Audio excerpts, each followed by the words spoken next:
Hey, what's up everybody? Eric Solo Box. Out for a little bit of a trail ride today on my KLR. Rare day where I don't have Asher, and so it's been a few months since I've been able to get out and go for a ride, and I've really been itching to get out on my bike. So it's the middle of winter. Christmas just ended, and I'm out exploring an area that I've been out to a lot of times over the years. Actually, this is right where this was part of where I used to have a thing called the Solo Box Loop, which was primarily off-road.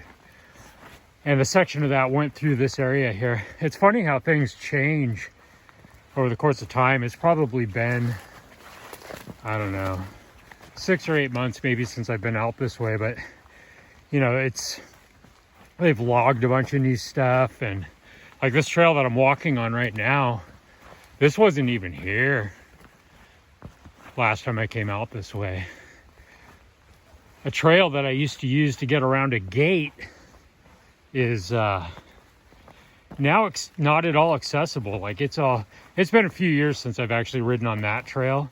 The gate's still locked. I can't get around it because the trail that I used to use, like literally if you didn't know that was there, like you wouldn't at this point even really be able to tell that was a trail at one point.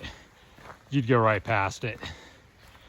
And so looks like I somehow managed to take a different way back to my bike than how I went going in. There was a fork back there a little ways ago, and I went the wrong direction.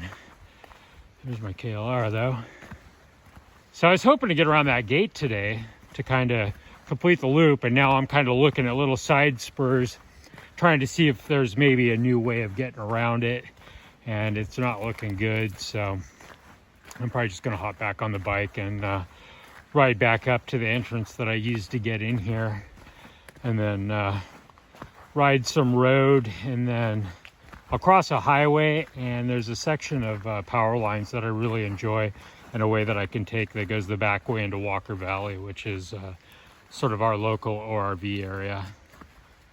So, you know, I remember like looking at some stuff on Sasquatch, Bigfoot, a few years ago.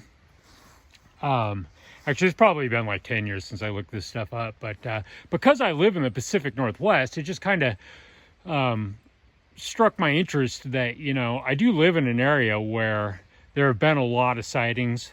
And so I looked at like this map that kind of showed where there have been supposed sightings. And the interesting thing about where I'm at right now, this is right by a place called Devil's Mountain. And there was like a cluster of sightings. I think it was like in the late 70s or early 80s, like 3 sightings or so, like right in these woods right here. So that knowing that has always, I found that interesting. I've never seen anything, but you know, it'd be kind of interesting, you know, if you did see something like that.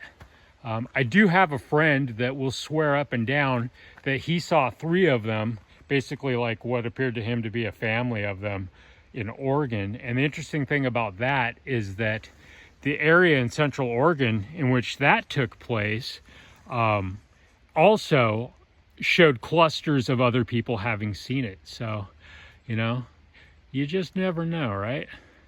So anyway, I'm going to hop back on my bike and get the riding done. Talk to y'all later.